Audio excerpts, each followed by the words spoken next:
بسم اللہ الرحمن الرحیم الحمد للہ۔ یعنی ہماری تلاوت کا آغاز 21ویں پارے سے اتل ما اوحی الیک من الکتاب واقم الصلاۃ، جس کے آغاز میں اللہ تعالیٰ کی طرف سے اصلاح کا، تربیت کا، شرافت کا، فلاح کا ایک عالمی نسخہ دیا۔ مسلمان اپنے بچوں کو اور بچیوں کو بچپن ہی میں اس نسخے کو ان کے ہاں استعمال ہوا کرتا تھا، اور اس سے ان کی تربیت ہوتی تھی، اصلاح ہوتی تھی، وہ ہدایت نیکی کے راستے پہ آ جایا کرتے تھے۔ یہ اللہ کی طرف سے تجویز کردہ نسخہ ہے تربیت کا، اصلاح کا، انسانیت کا، فلاح کا، اور وہ نسخہ دو چیزوں پر مشتمل ہے: نماز بڑھیا، تلاوت بڑھیا۔ یہ مسلمان اپنے بچوں کو بچپن میں پڑھایا کرتے تھے۔ ہمارے نبی فرمایا کرتے تھے بچوں کو 7 سال کی عمر میں نماز کی عادت ڈالو، 10 سال کی عمر میں نہ پڑھنے پر تنبیہ اور سزا دو۔ آج کا مسلمان 3 سال 4 سال کے لیے اسکول کے دروازے پہ تو بھیج دیتا ہے، اپنی نبی کی بات کا لحاظ نہیں کرتا، نہ بچیوں کی زندگی میں نہ بچوں کی زندگی میں۔ پھر کیسے امید رکھو کہ یہ تمہارا اولاد تمہاری رہے گی اور یہ خدا کی رہے گی؟ وہ نسخہ ہی نہیں دیا جس نسخے سے یہ رائے ہدایت پہ آیا کرتے۔ تو یہ عالمی نسخہ ہے، نماز تلاوت، نماز تلاوت۔ اللہ کرے مسلمانوں کے کوئی گھر اس نسخے سے خالی نہ ہو۔ پھر یہ بتایا کہ نماز بڑھیا ہو۔ نماز بڑھیا وہ ہوتی ہے جس میں اخلاص، جس میں اللہ کی خشیت ہو، جس میں اللہ کی یاد ہو۔ ایسی بڑھیا نماز کی تاثیر ہے، یہ برائیوں سے روک دیتی۔ آج نمازی بھی ہے اور سود بھی کھاتا ہے، نمازی بھی ہے اور جھوٹا بھی ہے، نمازی بھی ہے اور خائن بھی ہے، نمازی بھی ہے اور کرپشن بھی کرتا ہے، نمازی بھی ہے اور بے پردہ عورت بھی ہے، نماز بھی ہے اور گناہوں کی گندگیاں بھی ہے۔ نماز نہیں ہے، نماز نہیں۔ ورنہ قرآن نے نماز کی تاثیر تو بتائی، یہ برائیوں سے روک دیتی ہے، زندگی میں برائیاں نہیں رہتی۔ اللہ ہمیں ایسی نماز نصیب فرما دے، ہمارے بچے بچیوں کو ایسی نماز مل جائے۔ پھر آپ علیہ الصلوۃ والسلام کا عظیم الشان معجزہ، اس کا تذکرہ فرمایا۔ آپ لکھنا پڑھنا نہیں جانتے، آپ نے کسی کے پاس لکھنا پڑھنا نہیں سیکھا، لیکن آپ فصیح کلام اور معجزہ آپ کی زبان پہ جو جاری ہوا قرآن کی شکل میں، یہ تو خود آپ کی حقانیت کی علامت۔ پھر ہجرت کے فضائل فرمائے، لیکن ہجرت پہ عام طور پہ یہ پریشانی ہوتی ہے کہ کھائیں گے کہاں سے، چولہا کیسے جلے گا؟ فرمایا اللہ ہے جو پرندوں کو روزی دیتا ہے۔ اڑتے ہوئے پرندوں کو دیکھو نا، ان کے گھونسلوں میں کون سا ذخیرہ ہے؟ رزاق اللہ ہے، جو انہیں دیتا ہے وہ تمہیں بھی دے۔ اللہ ہمیں اس بات پہ یقین آ جائے تو مسلمان اپنے معاش کی خاطر اپنا ایمان نہ خراب کرے۔ مسلمانوں کو اللہ کی اس بات پہ یقین آ جائے تو اپنی معیشت کی خاطر غیروں کا غلام نہ بنے۔ آج مسلمانوں کو اس پہ یقین آ جائے تو ان کے جوانوں کی شرم و حیا اور ان کی بیٹیوں کی شجاع کی چادر چاک نہ ہو۔ آج معاش کی وجہ سے تو سب کچھ لٹایا جاتا۔ اللہ یرزقہ، پرندوں کو دیکھ لو نا، کہاں سے کھاتے، کون کھلاتا ہے انہیں؟ فرمایا تمہیں بھی وہی ذات کھلاتی۔ اللہ کی قدرت کا تذکرہ ہے اور حقیقت بتائی، دنیا تو کھیل تماشا ہے، اصل زندگی آخرت کی ہے۔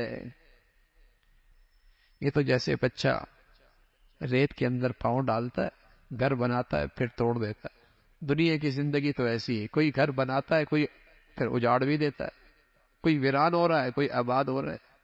زندگی وہ ہے جہاں موت کوئی نہیں۔ ساتھ اللہ رب العزت نے تاکید فرمائی، تو میری راہ پہ آنے کے لیے مجاہدہ کرو گے نا، راستہ ضرور ملے گا۔ میرے راستے پہ آنے کے لیے مجاہدہ کرو گے، راستہ ضرور ملے گا۔ اللہ رب العزت کی مدد اور نصرت نیکوکاروں کے ساتھ ہوا کرتی ہے۔ پھر سورہ روم کا تذکرہ ہے، ایک عظیم الشان خبر اس میں آئی، اور وہ خبر ایسی تھی کہ ظاہری احوال کے بالکل خلاف خبر تھی، ایک پیشن گوئی تھی۔ کیا کہ کچھ ہی عرصے بعد 9 سال کے اندر اندر رومی ایرانیوں پہ غالب آ جائے گی۔ زمین پر اس پر نقشہ یہ تھا کہ اس وقت ایرانی غالب تھے، اور پورا یورپ اور پورا روم وہ انتہائی افرتفری کا شکار تھا۔ ان کا بادشاہ ہرکل انتہائی ذلت کے ساتھ اس نے صلح قبول کر لی تھی۔ بظاہر کوئی نقشہ نہیں تھا کہ رومی بھی کبھی ایرانیوں پہ غالب آئے۔ ایرانی مشرک تھے، آگ کی پوجا کرتے تھے، اور روم والے اہل کتاب تھے، اور اس پر مکہ کا مشرک بڑا خوش ہوا کرتا تھا کہ ایرانی غالب ہیں، ہمارا مشرک جس جنس سے خوش ہوتی اس سے خوش ہوتی۔ اللہ کے کلام میں پیشن گوئی آئی کہ ان قریب 6-9 مہینوں کے اندر رومی غالب آئے۔ زمین کا نقشہ ایسا نہیں تھا، حالات ایسے نہیں تھے، نہ روم کی سرحدیں محفوظ تھی، نہ اندر کا حالات ٹھیک تھے۔ اندر بھی بغاوت کے نقشے تھے اور سرحدیں بھی 100% غیر محفوظ، لیکن 9 سال کے اندر اندر رومی پھر غالب آ گئے، اور ایران کے وسط میں اس روم کا جھنڈا لہرانے لگ گیا۔ اور انہی دنوں کے اندر اللہ نے مشرکوں پر مسلمانوں کو فتح دی، بدر، غزوہ بدر کی شکل میں۔ یہ پیشن گوئی کا تذکرہ فرمایا، یہی قرآن کی عقانیت ہے۔ فرمایا یہ کافر صرف ظاہری احوال کو جانتا ہے، لیکن ان ظاہری احوال کے پیچھے ایک اور نظام بھی ہے، وہ اللہ کی قدرت کا ہے، اللہ کی طاقت کا ہے۔ زمین پہ چل پھر کے دیکھو، اللہ کی قدرت ہے۔ دیکھو نا، دو متضاد چیزوں کے اندر سے اللہ رب العزت ایک متضاد چیز دوسرے متضاد چیز سے پیدا کرتا ہے۔ مردے سے بھی زندہ پیدا ہوتا ہے، پیدا کر رہا ہے اللہ، اور زندہ سے بھی مردہ پیدا کر رہا ہے۔ انڈا اور مردہ چیز سے چوزا کون پیدا کرتے؟ زندگی اور موت اللہ کے ہاتھ میں ہے، اس کی قدرت کی نشانیاں ہیں۔ تمہیں اللہ نے مٹی سے پیدا کیا ہے، بیوی کی شکل میں تمہیں اللہ نے ایک سکون کا رفیقہ حیات دی ہے، اور تمہاری آپس کی ایک محبت ہے، اور تم اس محبت کی وجہ سے آپس میں سکون سے رہتے ہو، اطمینان سے رہتے ہو۔ میاں بیوی کا ایک رشتہ ہے، ازواجی رشتہ، سکون اور اطمینان کا۔ جب تک جوانی ہوتی ہے محبت کے ساتھ رہتے ہیں، جب بڑھاپا آتا ہے یہ محبت شفقت سے بدل جاتی ہے، کہ اس بوڑھے نے ساری زندگی ایک دوسرے پہ قربان کر دی، تو بڑھاپا شفقت میں گزرتا ہے، جوانی محبت میں گزرتی ہے۔ لیکن یہ اب قصہ ایک پارینہ بن چکا ہے، نہ جوانی کی محبتیں رہی، نہ بڑھاپے میں شفقت رہی۔ اس لیے کہ جب گھروں میں اللہ کا حکم ٹوٹتا ہے تو حلال رشتے رخصت ہو جاتے ہیں۔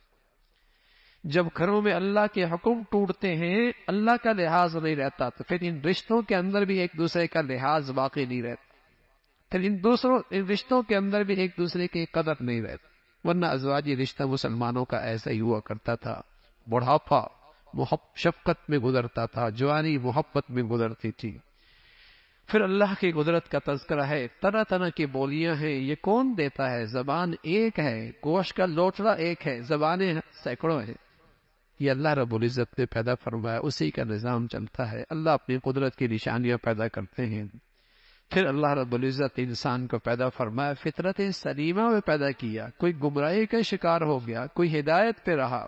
زمین کا یہ سارا نظام بدلتا رہتا ہے، امن سے فساد آتا ہے، امن سے خوف آتا ہے، یوں ہی نہیں آتا۔ فرمایا انسان کے بدعمالیوں کا نتیجہ ہے، بہت سارے بدعمالیوں کی سزا اللہ دنیا میں بھی دیتے ہیں، ایسی نیکیوں کا بدلہ بھی، انعام بھی اللہ دنیا میں دیتے ہیں۔ پوری سزا اور پورا بدلہ آخرت میں ملے گا، لیکن اس کے اثرات دنیا پر بھی پڑتے ہیں، اس کا تذکرہ فرمایا۔ اور پھر انسان کی تخلیق پر مختلف آنے والے ادوار، مختلف حالات، کمزوری، اور کمزوری کے بعد پھر طاقت، اور طاقت کے بعد پھر کمزوری، بڑھاپا، یہ سارے ادوار ہیں انسان پر آتے ہیں۔ یہی اس بات کا نقشہ ہے کہ انسان نے دنیا سے جانا ہے۔ پھر سورہ لقمان کا تذکرہ ہے، قرآن کی عظمت کا تذکرہ، پھر ایمان والوں کی صفات، نمازوں کا اہتمام، زکوٰۃ کا اہتمام، اور لہو و لعب کی چیزوں سے دور رہنا۔ اور پھر اللہ رب العزت نے حضرت لقمان کا تذکرہ فرمایا، جنہیں اللہ نے غیر معمولی حکمت نصیب فرمائی، اور اسی حکمت کے بدولت اپنی اولاد کو نصائح اور نصیحتیں اور واعظ فرما رہے، تربیت فرما رہے۔ اللہ کو وہ نصائح، وہ تربیت کی باتیں اتنی پسند آ گئیں کہ قرآن کے اندر ہمیشہ کے لیے محفوظ کر دی۔ حضرت لقمان حکیم نے اپنے بچوں کو سب سے پہلے ان کی تربیت فرمائی عقائد کی بنیاد، عقیدہ ٹھیک ہونا چاہیے، عقیدہ ٹھیک ہونا چاہیے، ایمان ٹھیک ہونا چاہیے، اور عقیدے کی بنیاد توحید پر ہے، اللہ کی وحدانیت پر ہے، اس لیے کہ عقیدہ ٹھیک نہیں، نیکیوں کی کوئی قیمت نہیں، اعمال صالحہ کی کوئی قدر و قیمت نہیں۔ یہ ایسا ہی ہے، ایک لگائے بغیر زیرو لگاتے رہیں تو کیا ہوگا؟ زیرو زیرو ہی رہے گا، لیکن ایک لگائیں گے تو پھر 0 10 پھر 100 پھر 1000۔ عقیدے کی مثال اس ایک کی طرح ہے، اس کے بعد نیکیوں کا آغاز شروع ہوتا ہے، پھر گنتی شروع ہوتی ہے۔ سب سے پہلے اولاد کا عقیدہ ٹھیک ہو، وہ غیر اللہ کے سامنے سجدہ ریز نہ ہو، حاجت روا مشکل کا کشا معبود برحق ایک اللہ کی ذات، غیروں کے سامنے نظر و نیاز دینا، ان کی قبروں پہ سجدے کرنا اور غیر اللہ سے حاجتیں مانگنا، ہاں یہ مسلمانوں کا شیوا نہیں۔ ایک اللہ سے حاجت مانگتے ہیں، مشکل کشا وہی، حاجت روا وہی۔ اپنے بیٹے کی تربیت کی اور سمجھایا کہ بیٹے اللہ ہر جگہ موجود ہے، خلوت میں ہے، تنہائی میں ہے، پہاڑ کی اوٹ میں ہے، سمندر کی تہ میں ہے، اللہ وہاں بھی ہے۔ اگر یہ اندر آ جائے کہ اللہ موجود ہے، ہر جگہ موجود ہے، چھوٹے سے بچے، معصوم بچے کے سامنے آدمی ناشائستہ حرکت نہیں کرتا، اس لیے کہ یقین ہے کہ بچہ دیکھ رہا ہے۔ اللہ کے دیکھنے پہ یقین آ جائے تو یہ گھٹیا حرکتیں کیسے کرے گا؟ یہی چیز اندر بیٹھ جائے، اللہ ہر جگہ موجود ہے۔ پھر دوسرے نمبر پہ تربیت کی، اعمال صالحہ، عبادات۔ بیٹے نماز کا اہتمام کر، نماز کا اہتمام کر، نماز کا اہتمام۔ اور پھر نصیحت فرمائی، بیٹے مخلوق خدا کی اصلاح کی فکر کرنا، خود بھی مصلح، خود بھی صالح اور دوسروں کو صالح بنانے کی فکر کرنا، برائیوں سے روکنا، اچھائیوں کی طرف بلانا۔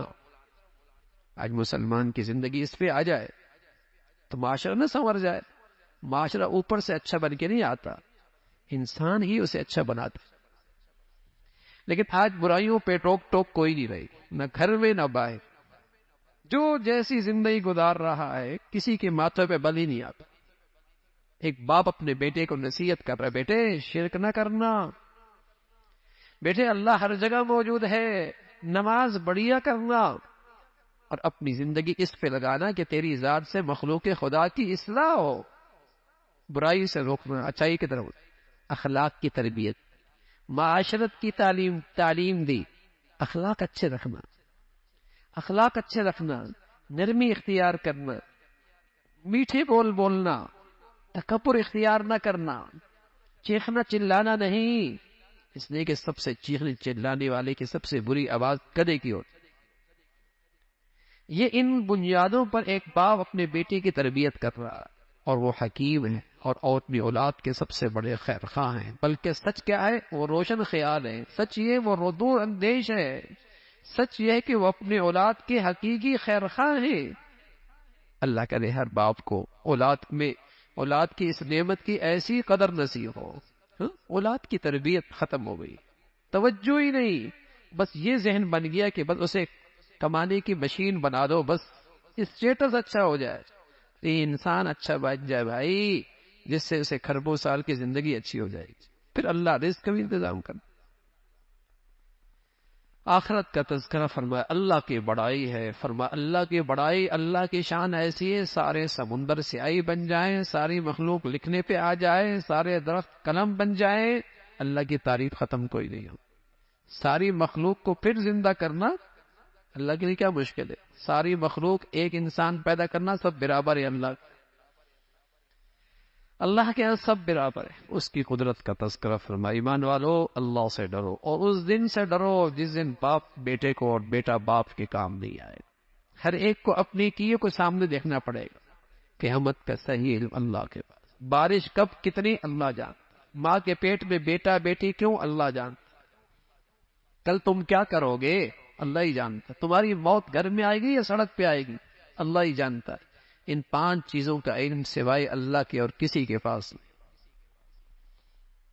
امام مالک رحمۃ اللہ علیہ کو خواب آئی، مدینہ منورہ میں رہا کر، بہت اللہ والے تھے، خواب آئی، آپ علیہ الصلوۃ والسلام سے درخواست کی، اے اللہ کے نبی مجھے بتا دے میرے دن کتنے باقی موت کے، میں عمرہ کرنے جانا چاہتا ہوں، اس لیے کہ میری چاہت ہے کہ مدینہ کی مٹی مجھے ملے، میری موت مدینہ میں آئے۔ لیکن عمرہ کرنے کی خواہش اٹھ رہی ہے، خواب میں آیا، یا رسول اللہ میری عمر کتنی؟ آپ نے یوں اشارہ کر دیا، صبح ہوئی، حیران ہوئی ہے، 5 دن باقی ہے، 5 ہفتے، 5 سال، 5 منٹ، 5 گھڑیاں، 5 سیکنڈ باقی ہے، کیا ہے؟ خواب کی تعبیر۔ امام سحری رحمۃ اللہ علیہ کی طرف اپنا خادم بھیجا، جاؤ تعبیر لے کے آؤ، اور بتانا نہیں کہ خواب کس کو آئی ہے۔ وہ اپنی اچھائیاں، اپنی نیکیاں، اپنا تقوی ایسے چھپایا کرتے تھے جیسے ہم اپنی برائیاں چھپاتے ہیں۔ نام نہیں بتانا، خواب کس کو آئی ہے۔ خواب کی تعبیر لینے کے لیے کہا کہاں سے آئے ہو؟ کہا مدینہ سے۔ کہا مدینہ، کس کے خواب آئی ہے؟ کہا نام بتانے سے منع کیا ہے۔ کہا اتنی بڑی خواب تو مدینہ سے آئے تو مدینہ میں امام مالک سے بڑا عالم کوئی نہیں، خواب انہی کی لگتی، کوئی معمولی خواب نہیں۔ خادم نے عرض کیا نام تو نہیں بتایا، پتہ چل گیا، اگر اجازت ہو تو بتا دوں؟ کیا بتا دوں؟ امام سحری رحمۃ اللہ نے فرمایا خواب کی تعبیر یہ ہے کہ اللہ کے نبی نے بتایا کہ ان 5 چیزوں کا علم سوائے اللہ کے اور کوئی نہیں جانتا، اللہ ہی جانتا۔ اس کا تذکرہ فرمایا، اللہ علیم خبیر ذات ہے، سورہ سجدہ کا تذکرہ ہے، قرآن کی عظمت کا تذکرہ، اللہ نے اس کائنات کو بنایا ہے، اور پھر بنایا نہیں، نظام بھی اللہ ہی چلاتا ہے، یہ نہیں کہ بنا کے بیٹھ گئے۔ نا، اس دنیا میں زمین کے پتا درخت سے نہیں گرتا اللہ سے پوچھے بغیر، سمندر کا قطرہ نہیں بڑھتا اللہ سے پوچھے بغیر، زمین کا ذرہ نہیں ہلتا اللہ کے پوچھے بغیر۔ بنایا بھی اس نے، چلاتا بھی وہی ہے۔ مرنے کے بعد کی زندگی پہ انسان کو حسرت ہوگی، آرزو کرے گا اے اللہ اب دیکھ لیا ہے، دنیا میں واپس بھیج دے، بڑا نیک بن جاؤں، بڑا نیک۔ وقت گزر گیا، روئے گا، آنسو ختم ہو جائیں گے، خون آئے گا، خون بھی ختم ہو جائے گا، لیکن آج ندامت کا ایک آنسو اس کی بڑی قیمت ہوئے، آج بڑی قیمت۔ لیکن آج انسان ایسی غفلت میں ہے جیسے مرنا ہی نہیں، جیسے جانا ہی نہیں ہے۔ پھر اللہ کے نیک بندوں کا تذکرہ فرمایا جن کی راتیں اللہ کے سامنے کھڑے ہو کے گزرتی ہیں، قیام میں، سجدے میں، اپنی کوتاہیوں پہ دیکھتے ہیں تو اللہ سے ڈرتے ہیں، اللہ کی رحمت کو دیکھتے ہیں تو اس سے امید رکھتے ہیں۔ فرمایا ایسے لوگوں کے لیے اللہ نے وہ کچھ تیار کر رکھا ہے کہ ان کی آنکھیں ٹھنڈی ہو جائیں، آنکھیں ٹھنڈی ہو جائیں گی۔ اللہ نے ان کے لیے وہ مہمانی اور وہ میزبانی تیار کر رکھی کہ آنکھیں ٹھنڈی ہو جائیں۔ اس کا تذکرہ فرمایا، سورہ احزاب کا تذکرہ ہے۔ احزاب یہ ایک بہت بڑا مارکا، غزوہ ہوا جسے غزوہ خندق بھی کہتے ہیں، غزوہ احزاب بھی کہتے ہیں، اور مدینہ منورہ پہ سب سے بڑا کفار کا حملہ تھا۔ آغاز میں اللہ کے نبی کے واسطے سے پوری امت کو 4 نصیحتیں کی گئی۔ پہلی نصیحت کی گئی اللہ سے ڈر، کافروں اور منافقوں کا کہنا نہ مان، اللہ کی آئی ہوئی، اللہ اور اللہ کے رسول کی اتباع کر، اللہ کی ذات پہ بھروسہ کرنا، کامیاب ہو جاؤ۔ یہ 4 نصیحتیں فرمائیں۔ اللہ سے ہر حال میں ڈرنا، کافر اور کفار اور منافقین کی رائے پہ، مشورے پہ، ان کے خواہش پہ نہ چلنا، اللہ اور اللہ کے رسول کی اتباع کرنا، اللہ کی ذات پہ بھروسہ کر۔ پھر زمانہ جاہلیت کے کچھ غلط رواج تھے، اور یہ تأثر، یہ عام رواج، یہ بات پھیلی ہوئی تھی کہ انسان کے سینے میں 2 دل ہوتے ہیں، فرمایا دل ایک ہی ہوتا ہے۔ ایک غلط رواج یہ بھی تھا کہ اگر کوئی باپ، کوئی شوہر اپنی بیوی سے کہتا ہے کہ تیری پشت میری ماں کی پشت کی طرح ہے، تو وہ ہمیشہ کے لیے حرام ہو جاتی تھی۔ تو قرآن کا قانون آیا کہ نہیں، کفارہ دے دے گا، بیوی بیوی رہے گی، بیوی بیوی رہے گی۔ پھر اسی طرح منہ بولے بیٹوں کو حقیقی بیٹا سمجھا کرتے تھے، فرمانی منہ بولا بیٹا حقیقی بیٹا نہیں ہوتا، اس کو اصلی باپ کی طرف ہی اس کی نسبت کی جائے۔ زید ابن عبداللہ، زید ابن محمد مشہور تھا، زید حضور علیہ السلام کا منہ بولا بیٹا تھا، ہاں منہ بولا بیٹا۔ اور ایک واحد صحابی ہے جس کا قرآن میں نام ہے، حضرت زید، لیکن حکم آ گیا نہ، زید کو اپنی اصلی والد کی طرف نسبت کر کے پکارا جائے۔ ایمان والے اپنے نبی سے انتہا درجے کی محبت کرتے ہیں۔ پھر غزوہ خندق کا تذکرہ فرمایا، 3.5 میل خندق مسلمانوں نے کھودی، صرف 6 دن کے اندر، صرف 6 دن کے اندر۔ مسلمانوں کی جنگ کے بنیادی اصول ہیں اللہ کی ذات پہ اعتماد، آپس کا مشورہ، اور مادی لحاظ سے جتنی طاقت ہے اس کا استعمال۔ خندق کھودی، اور خندق کھودی، دشمن خندق کے باہر بیٹھا، مہینہ گزر گیا، آپس میں ان کے پھوٹ پڑ گئی، اللہ کی طرف سے تند تیز ہوائیں چلی، ان کے خیمے اکڑ گئے، دیگیں اڑ گئی، اور یوں نیست و ناباد ہو کے واپس چلے گئے۔ اس کا تذکرہ فرمایا۔ پھر اللہ رب العزت نے ایمان والوں کی مدد فرمائی، اور بنو قریظہ جو اس مدینہ کے اندر یہودی موجود تھے، باہر کے آنے والے دشمنوں کا ساتھ دینے کی وجہ سے ان کے قلعے کا محاصرہ کیا گیا، اور اس محاصرے میں مسلمانوں کو فتح ہوئی اور ان کے مردوں کو قتل کیا گیا، اس کا تذکرہ۔ پھر ایمان والوں کی تعریف بھی ہوئی، فرمایا ایمان والے جب سارا دنیا کا کفر مدینہ پہ حملہ آور ہوا تو مسلمانوں کا ایمان بجائے کمزور ہونے کے، گھبرانے کے، بزدلی دکھانے کے، ایمان اور بڑھ گیا، اور کہنے لگے ہاں اللہ اور اللہ کے رسول نے سچ کہا ہے، جب تم اللہ اور اللہ کے رسول کے نظام پہ کھڑے ہوگے سارا دنیا کفر تمہارے مقابلے میں اکٹھا ہو جائے گا۔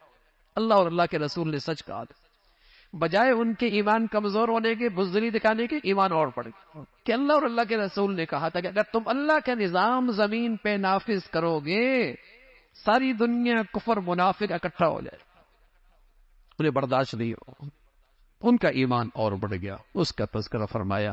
پھر اس سے پارے کہ بالکل آخر میں حضور علیہ الصلوۃ والسلام کی گھریلو زندگی کا تذکرہ ہے۔